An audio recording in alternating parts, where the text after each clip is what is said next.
one thing I learned is that I am attractive. I've had women tell me I'm attractive, and when they tell me that, I don't know what to say. I just say, oh, okay, thanks, I guess. Like, I don't know. We've been through this. When you grow up in a school system, and when you grow up with an undiagnosed bipolar father who was a mix between the most loving dad and a monster for the first 25 years of your life, you don't really have an idea of what you're worth. You don't have that self-worth, especially when you don't have that perspective. So after I started realizing that I do have something to offer, especially women, I have something to offer women, I was, that kind of changed my world a little bit. Because you got to understand, my self-esteem was at a 1 or a 2. And when you're, when it's that low, you start to think like, maybe these women are just telling me this to boost my confidence. You start to doubt people who say nice things about you. You start to say, what's your ulterior motive in saying these nice things to me? You start to reject people's niceties. Right. Especially if they're mean most of the time. Have you had a relationship yet? Well, I've dated, but as of right now, I've got a few things I'm working on, and I'm sort of. You have a few things that you're working on. Yeah, I'm finishing up this degree, and then I'm wanting to start another degree.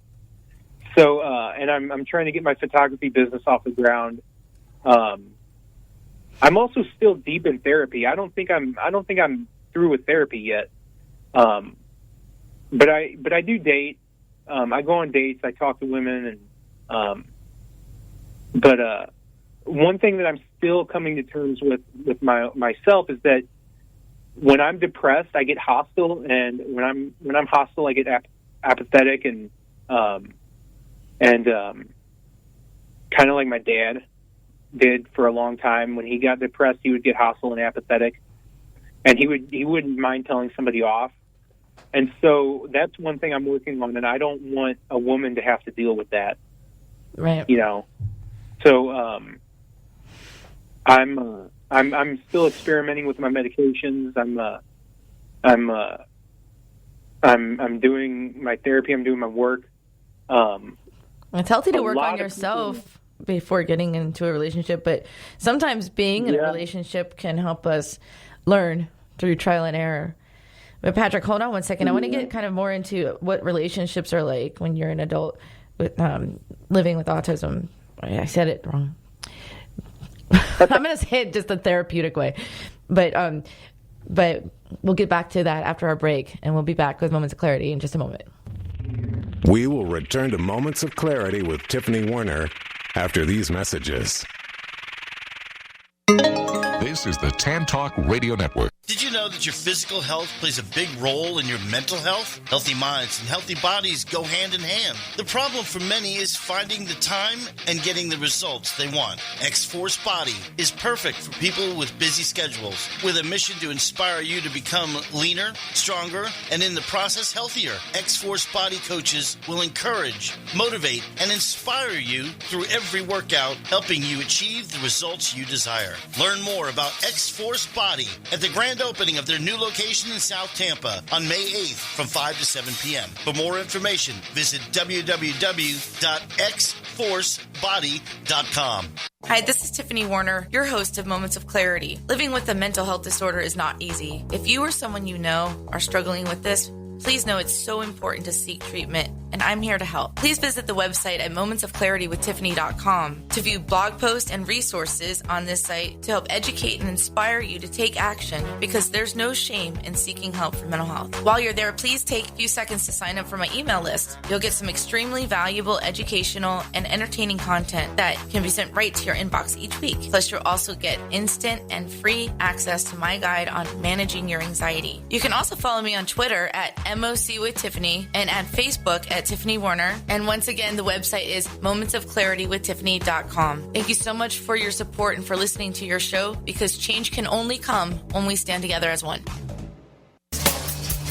Hi, this is Tiffany Warner, your host of Moments of Clarity. I'd like to give a shout out to musician-songwriter Don Lawson, who wrote, produced, and performed all the vocals and instruments on my Moments of Clarity theme song. Don gained his inspiration as a mental health counselor himself. He's always looking for artists to record his songs, and you can hear more of Don's music at reverbnation.com/Don Lawson. You can also check him out on Twitter at Don Lawson Music. Thank you so much, Don, for your contribution to Moments of Clarity and ending the stigma on mental health. It's awesome.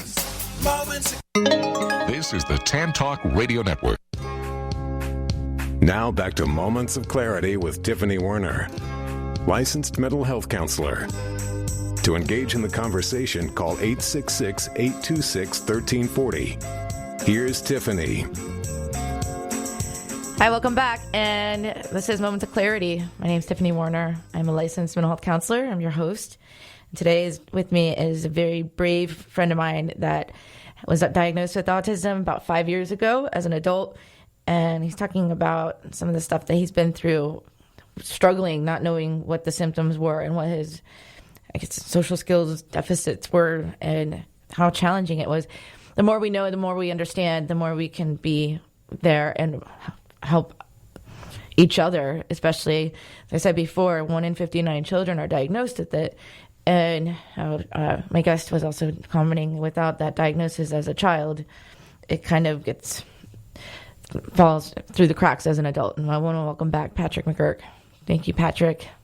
You're doing great, and you're very brave. And it's not easy talking about the hard stuff we've been through on national radio. It doesn't bother me to talk about it anymore because I don't know. Maybe it's a social skill. Maybe it's that I'm not aware of, I don't know, but it doesn't bother me to talk about it.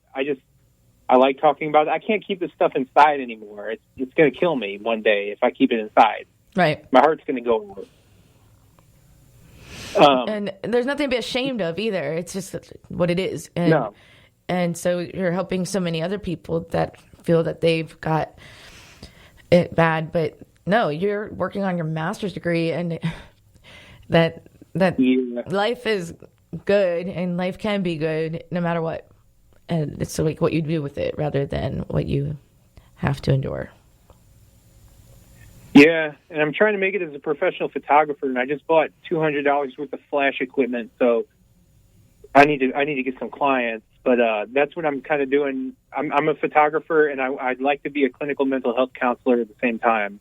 Mm-hmm. So, yeah, that's good. So that's I can understand why photography probably fascinates you. Like, what is it about photography? Yeah, well, it's an individual thing as well, and then plus, if you're sitting there worrying about social skills and not relating to others most of your life, you probably became very aware of detail and observing things around you. Yeah, I'm good with the. Like, I like to tell people that nobody's born with the photographer's eye. Right. Like, every photographer had to develop their eye. It's a learned skill. But I've seen they'll have learned it. So also photography is how I get my artistic sort of needs met. I think everybody needs to learn how to paint or something because that's what the cavemen did for thousands of years. That's built into our brain. It's primal. So to draw stick people, to draw stick people. Yeah, but no, you see those like cave paintings from tens of thousands of years ago. Mm-hmm. I mean, our ancestors needed to paint and needed to tell stories because that's how our brain is set up. Our brain is set up for stories. So that photography is kind of like a modern day cave painting for me. Okay. But I'm thinking, like, because you weren't involved with socializing and being a social butterfly and worrying about what everybody else is doing, you probably sat back and was noticing how beautiful the leaves fell on a building, or noticing a beautiful bumblebee landing on a flower, or things like that we all take for granted. That those of us that are just caught up in life don't stop and smell the flowers, so to speak. And maybe you did more than the average person. Yeah, I tell myself, like, I'm never gonna allow myself to be so busy that I can't enjoy things like landscapes or people or portraits or that I can't enjoy things like astronomy because, like we all get 80 years on Earth. Are we really do we really want to spend it rushing to work every day? Right. So yeah, and it's a good introvert skill. I'm sort of on the I'm on the margin between extrovert and introvert. If you believe in the Myers-Briggs, I'm an ENFP, but I'm like 3% on all of them. So I don't know where the heck I am. But yeah, it's a good skill. Like when you're alone and you can just go on a walk and take pictures of whatever you want.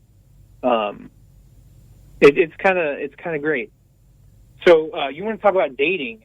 So I want to get into the nitty-gritty of what it's like, and this is, and you're saying that talking about this stuff is not hard for you anymore. So just, No, it's fine. And I appreciate your honesty and your transparency. I told you, like I say, that's a lot of courage to talk about what's our struggles, what our deficits are, what we struggle with. And definitely, going through life has probably been more challenging for you than a lot of people.